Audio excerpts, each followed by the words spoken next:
Ну, смотри, дружище, сначала вымеряешь, ну, кладешь вот первые там 4, допустим, 5 кирпичей, да, вот для подиума. Раз, два, три, четыре, пять. Положил, да.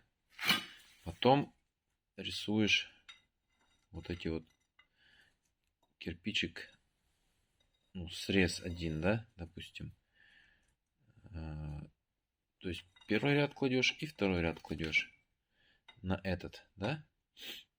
Треугольничек вырезаешь, кладешь, вот он второй сюда. Целый кирпич, ну, понятно, да? Потом примыкаешь, проводишь прямой угол относительно стены, оттуда откладываешь и вот эти вот кирпичики все выкладываешь. Ну и получается первые два ряда кладешь, обрезаешь все, что не нужно, да? Уголочки, треугольнички, либо целый кирпич с обрезанным углом режешь. Все. Нарезаешь на все, ну и кладешь вот этот подиум. Потом бутишь чем-нибудь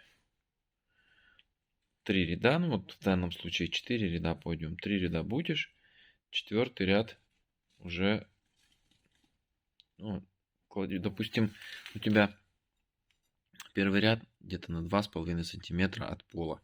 Соответственно, первый ряд кладешь прямо на бетон без раствора, и у тебя уже все 3 ряда получаются ниже.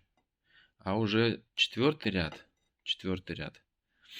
уже подравниваешь раствором так, чтобы шамотный кирпич положить за подлицо, либо чуть-чуть ниже вот этого четвертого ряда верхнего, да?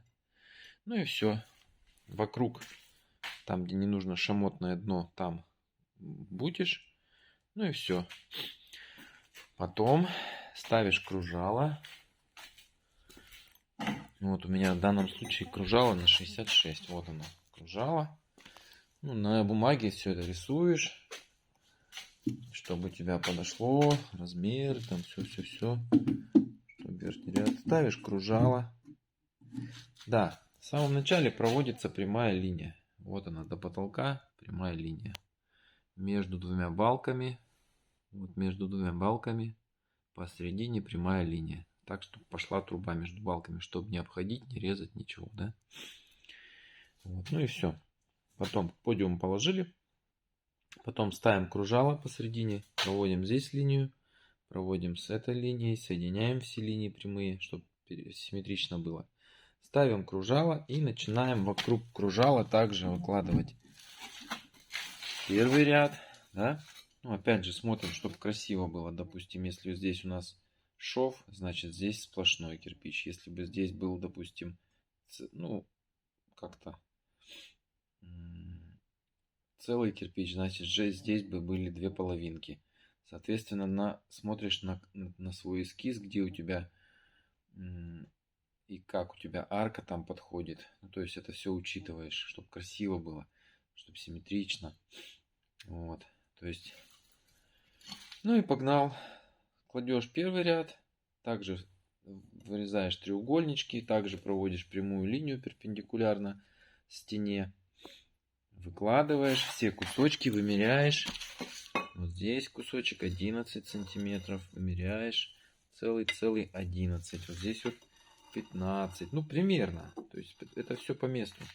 Чтобы меньше резать, меньше пилить. Здесь два куска целых, здесь, соответственно, треугольник.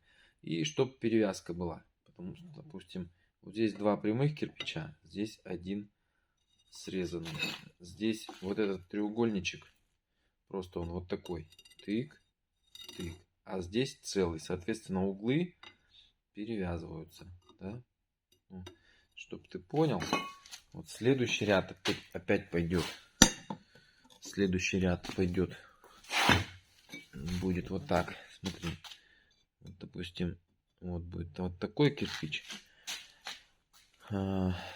Здесь будет кирпичик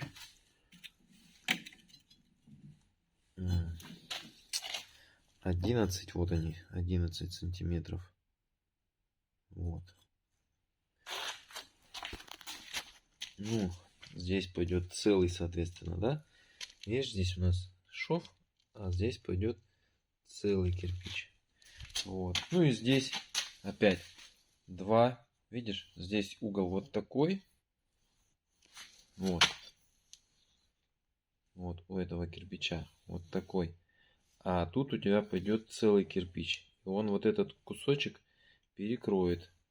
Перевязка будет вот так. И так каждый ряд, чтобы перекрывался. Соответственно, перевязывался. Ну и все. Вот выкладываешь дальше. Кладешь шиночку. Вот, шиночку кладешь. Ну, соответственно, первый ряд самый первый ряд и вот этот на подиуме, да, кладешь по уровню, все ровненько. А потом уже просто, чтобы у тебя длинный уровень был. Вот, допустим, кладешь уровень, и он у тебя не погоду показывает, а он у тебя показывает ровный пузыречек. Вот видишь, как здесь в данном случае. Вот пузыречек посередине. Между двумя рисочками. Ну и да. И так каждый ряд выравниваешь по уровню. Вот. Ну, примерно вот так вот. Ну, дальше завтра покажу. То есть выкладываешь, потом расшиваешь каждый шов, моешь, и получается вот такая вот картина.